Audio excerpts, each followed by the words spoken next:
Today we're going to be talking about seeing is believing, how the right visuals sell more cars. So enjoy, take it away.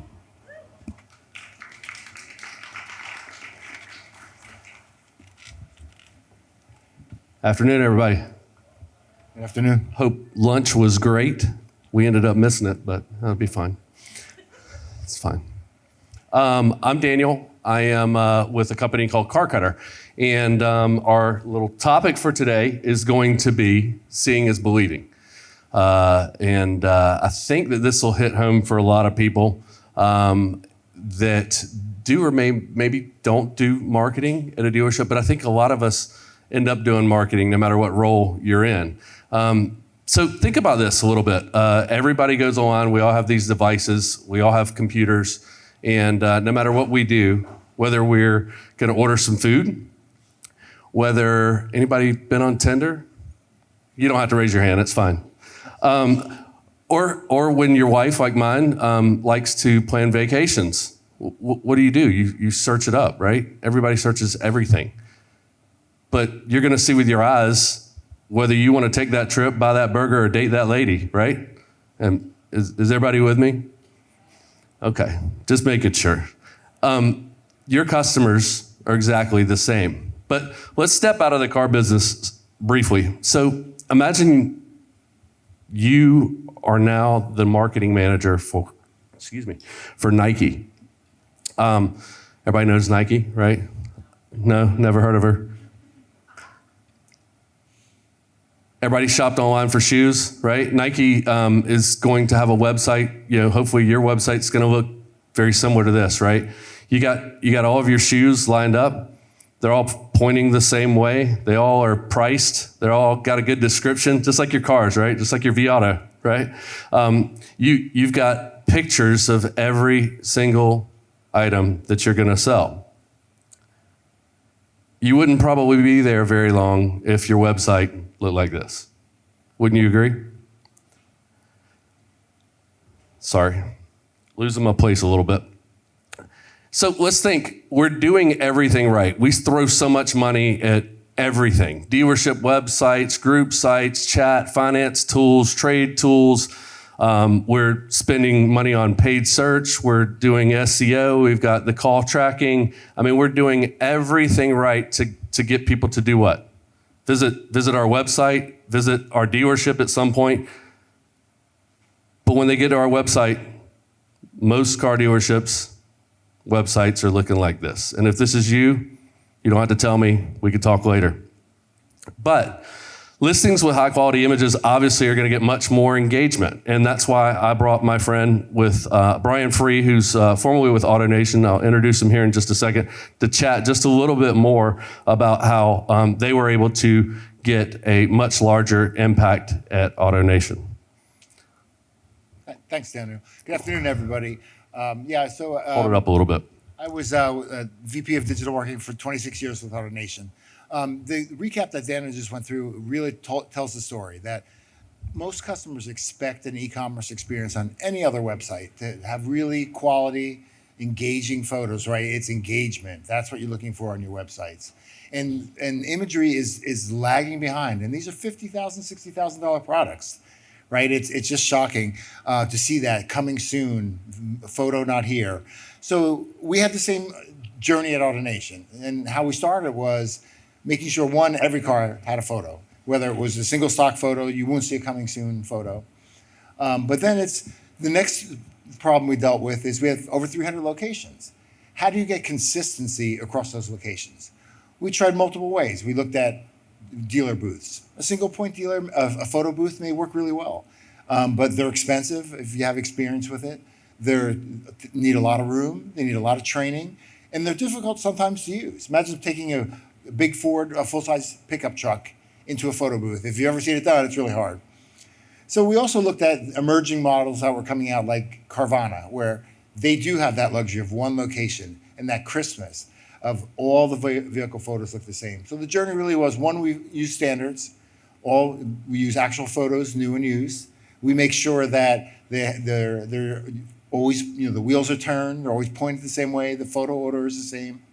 But how do you solve that background imaging? right? When you have 300 locations and you see things where it's a brick wall behind you, or a lot of dealerships, frankly, have limited space to do this, right? So Car Cutter, we came to Car Cutter because they provided that one-stop, high-quality imagery, consistent across the board. We talked about the locations, and that was a big one, and big and small, right? Whether you have one rooftop, it's a situation to get consistency for not only your single rooftops or your multi rooftops or 300 locations, but also integration, right? Because process is a huge thing. Absolutely. Yeah, great point, Daniel. That, for a large company like AutoNation, we do a lot of stuff in-house, right? We have a lot of technology partners. You guys are all familiar, the HomeNets, the Excites, if they're doing your vehicle photography. You want a solution that's plug and play, right? You've got enough hassles in your day-to-day work. And that's another thing that Car Cutter brought to us, was the ability to plug into our existing ecosystem. That it wasn't that heavy lift of this technology doesn't talk to this piece. And it was really having a team behind you, not just for us, our own internal teams, but the Car Cutter team helping us. We did over 3 million photos to convert and get all these backgrounds on there. And that's a big ask. And again, where I came to being believing in the product is the quality and the support that you receive. And then, it's just not just backgrounds, right? It's the whole imagery of automotive retailing is changing, right? We're getting spins, we're getting hot spots, right? So it's really taking it, going all the way back to the Nike example of really just bringing automotive retailing up to par with other e-commerce retailers. And I know you looked at several partners, and we were blessed to be able to partner with you guys at Car Cutter was. But what made you realize that it was an area of focus for AutoNation? Right. I think we did look at other vendors, and it's really, and I encourage everybody, if you're looking and shopping for one, is to really look at the quality of the imagery, right, and the backgrounding of it. Because, a lot of people, when you explain to them in the beginning, they're just like, hey, you're just slapping a background behind a car. What big deal is that? But it's really using technology to make sure you see the shadows correctly on a car, so it doesn't look like a stock photo. And that's another point too, is that these images also work on your stock photos that you receive for your new cars. So it really gives that consistent image. If you have a lot of cars, on one website, and you want to have that professional look that they all look the same, that's what you're looking for. And then the second piece, as I mentioned, is the support. Right? We all have vendors. We all have to work with them every day. You want a vendor who's a partner with you, right? That understands you, understands your business. And whether it's a single rooftop or a large dealer group like AutoNation, that's the kind of level of service that we expect and we received. And images really do help your dealership stand out. AutoNation actually has specifically a customized background that nobody else will use. And Brian shared a story with me about how people recognize AutoNation on various websites. Right. A lot of people, we have a distinctive background, and it'd go to an NADA, and people would be like, "Hey, I know an AutoNation car because wherever I see it, whether it's a third-party marketplace, whether it's a mid-tier portal, they all look the same, and they have that branding message. And everybody, you get that unique opportunity, right? What better way to brand your dealerships than that? I use an example of really the focus now on websites. I think we all work very hard to drive traffic to websites. Everybody wants more traffic, but I think it's fair to say we get our fair share. The key that right now is conversion. And you really need to think of imagery as a conversion tool, right? It's getting people, the VDP is the king, right? No matter where your traffic's coming from, paid, organic, linking over from other properties, they're landing on this VDP. You need to engage your customers. And what we found is by having high quality imagery, people stay on page longer, they go through the photo galleries deeper, and they convert better. And that really is what ultimately what drives me every day, saying, all those other tools that we mentioned before on your website and all the other things that you're spending money on all have the same goal, right? You need to make people convert. And this is, it's basic, but it's so important. And people will not buy something they can't see, wouldn't you agree? Absolutely. And so taking it back to the Nike example, we as Nike, you're going to make sure that $100 pair of shoes has a picture. but we're selling $30, $40, $50,000 Right. cars, and we don't have pictures, Yeah. or we don't have good pictures, and that's Right. the point we're trying to drive home. Yep. Things Imaging. like if you're a dealership in the Northeast or you get bad weather, not a lot of sunny days, right? That's a problem. You have to have your photographer when the sun's out, or it snowed overnight, and you got a whole bunch of cars you got to photograph, and they have snow behind it, right? These are the kind of things that using an imagery background solves for you. I'm happy to open it up for any questions if anybody has any. For me or Brian. How do you feel people react to maybe different backgrounds versus being able to see a store, being able to see it in context? Like, do you have any data on that, or just in general? That's a good question, because we that was one of the fears we had originally too, was does it make it look like a stock photo, right? And this was maybe more a little bit like COVID era, where people were like, is this car really on the lot, right? That people were kind of, so there is, but that I really said, you want to make sure you don't have that. And that's a dealer choice, you know, that we don't have consistent facilities everywhere, right? Every brand looks different. So we struggled with, you know, does the dealer background make sense? And for like, if you're a Ford dealer and that's your one store, might be the right solution for you. But we were looking for something, because we have the portal site with, you know, 25 brands, over 100,000 cars. We wanted that to say they all look the same, you know, and they all, you know, that as you're paging through, it's that quality that's there. And I agree with you. Everybody's situation's different. Every dealership, every dealer group, the way they interact, the way they work together. AutoNation, you know, as a group, brands together, everything's AutoNation. But there are many dealerships that don't carry the name across all the stores. Or with OEM requirements, you're not able to brand, you know, all of your stuff. Exactly. You have to call dealerships after city names and Exactly. things like that. What I do typically find is, specifically with Car Cutter, the ability to utilize your dealership is there. But what I find is that customers don't care about what the front of your building looks like, despite the millions of dollars that dealers invest. They care about what they're coming to buy, which is the vehicle, right? And so I take it back to the Nike equation, or the, you know, Whopper on DoorDash that you're shopping for. They don't hold the Whopper up in front of the Burger King, right? Yeah. No. Car dealers are the only people that do that. Like we always say, right, in the industry, the car is the star, right? So you've got to put your first focus is on making that piece of inventory attractive to consumers and get them engaged and get them to convert, you know, and everything else is background, you know, of a dealership or whatever.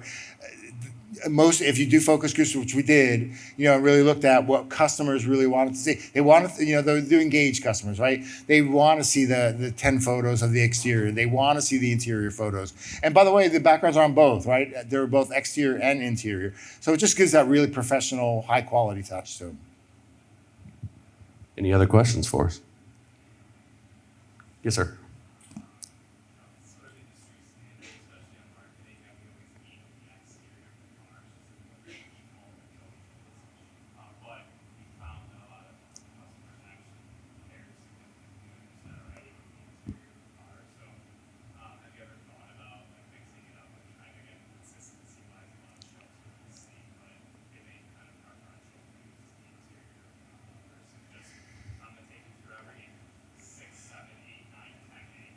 Yeah.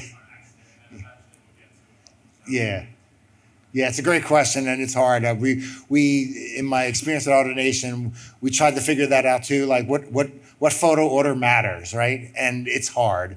And you know, if you put a couple of different examples in front of a customer, you know, like two people were like, you know, I was really looking at the third row seat. That was what really was driving me here, and I had to click through 12 photos to get to see that, you know? And then others were like, I like the hood up. I wanted to see the engine. So I don't have the perfect answer for that, but I think it's something, and I think the industry is going to evolve better to maybe, you know, with using AI and kind of the next gen, you know, it will help be more intuitive that, hey, we know that this customer, you know, the last two cars he looked at, you know, he got all the way to photo 8, which was the rear of the car. Let's serve up the next one.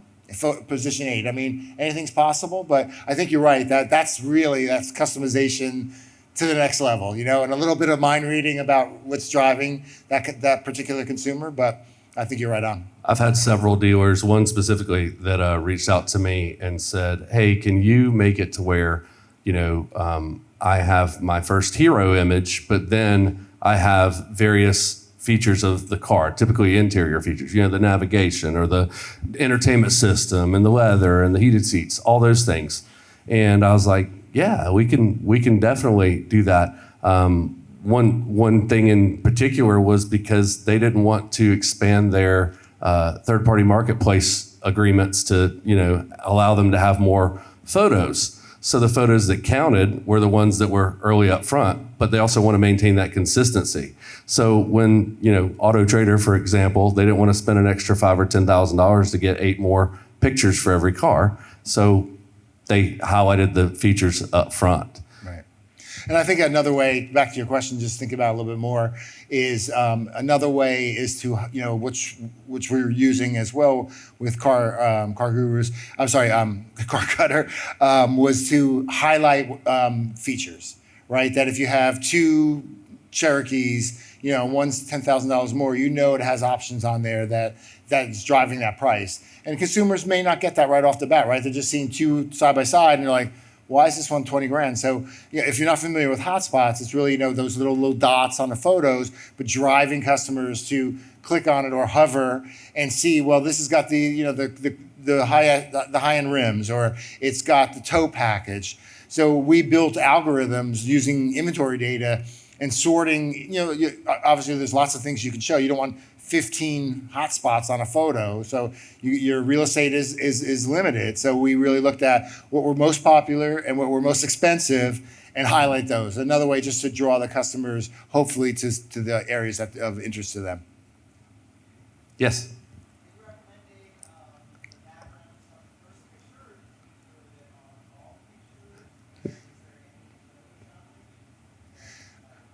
Great question. I missed the last part about photoshopping.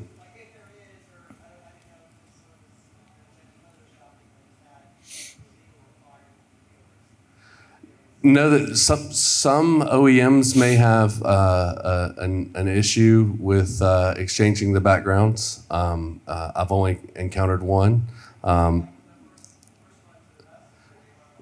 No, they did not want you to change the background at all. But then they had requirements of where you couldn't have certain things in the background. So it was very counterintuitive, bless their hearts.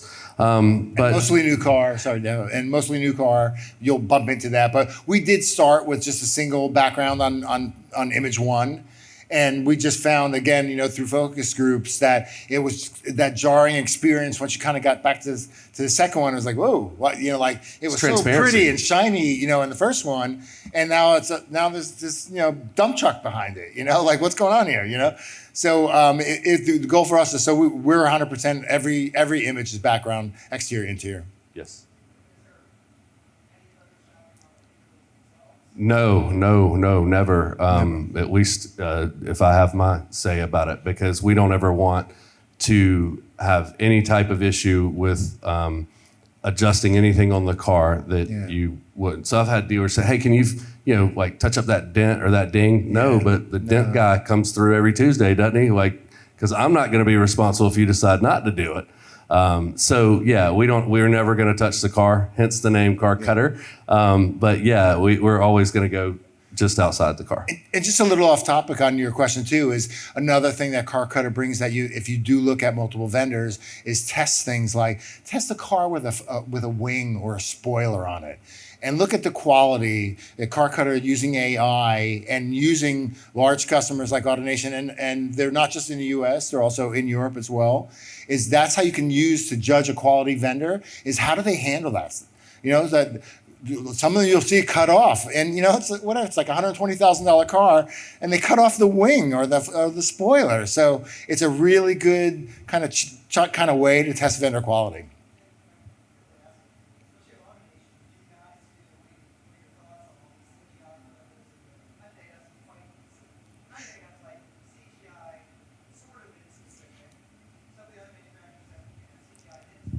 Right. Yeah, it's emerging too, right? And again, it's new car, it's OEMs kind of driving that. There are some vendors that are kind of in that space too. So I think To me, it didn't. If it couldn't solve all my problems because of having over 300 locations and having that consistency, I didn't want to have these hybrids out there. Because especially it worked great. Again, an example: say you did it for Ford, and Ford had a CGI imagery package available. As soon as those Fords got onto AutoNation.com, the portal site, they look different than everybody else. So again, it's a little bit of your strategy, how many dealers you have, what kind of car, it's a little bit of that thinking. But I also think it may be a solution, in some cases. Certainly, there's still dealers out there who don't, photograph used cars as well, or want to get a cost savings on their new cars. Like, hey, why do I have to photograph every Camry, when I can get them from stock a photo from the manufacturer? It's a little bit of a cost savings in there, but again, I go back to my other point about having it a real experience. That I'm all about the customer and making sure that it's tailored to them, right? That we all talk about customization. That it's not just a cookie cutter, because stock photos turn people off, and I know we need them in the beginning, a new car inventory, before we get the photographer out there. But I me personally put kind of CGI a little bit in a stock photo category. Yeah, exactly. Sure.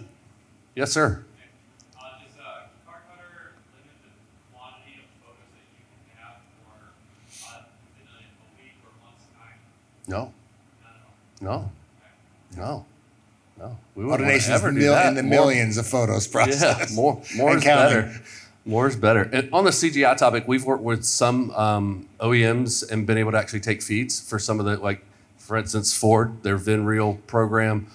So those in stock, in transit units that aren't in stock yet, that you can't get actual photos. But we will take that feed in and be able to make them resemble exactly the same background, so that when you visit that group website, you don't see a myriad of different backgrounds. The idea is to have that consistency, and you guys want to have that car up online, the minute it's ordered, right? So, or the minute you trade for it. So the speed's key, for sure. And taking that question out, right? Like, is it in transit? Like, a consumer does not necessarily know what in transit means, Right. So it's taking that noise out, and again, going all the way back to my mantra about conversion, and engagement, is that's where you want to get them to, and imagery has to be the top of the list and focus. For sure. Any other questions? We do have to wrap it up here, but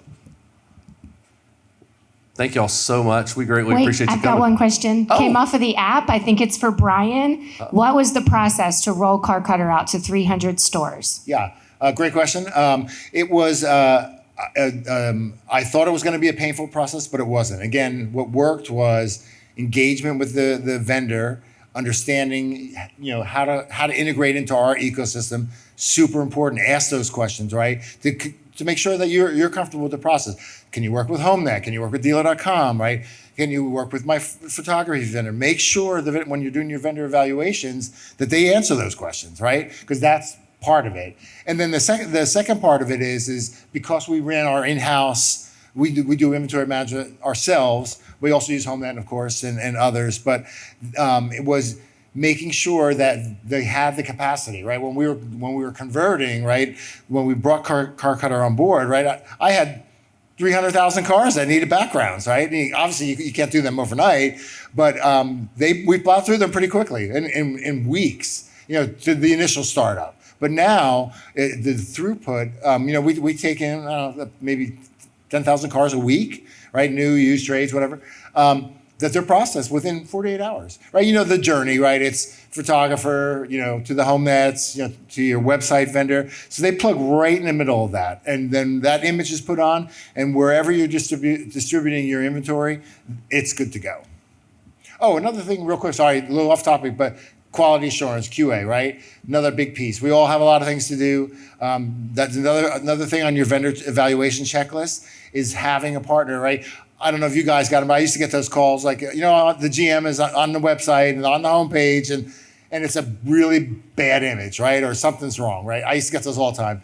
This takes that noise out, right? It takes the blurries out, that there's both human intervention and AI intervention that's scanning photos, right? You're gonna get some bad photos, right? You have to be honest with that. But the point is to catch them quickly and get them reversed and get them back online. Any other questions? All right. Well, thanks for coming. Thank you, guys. Thanks, everybody. If you do have any other questions for Daniel or for Brian, feel free to reach out to them in the app. I know they would love it. And thank you for being here.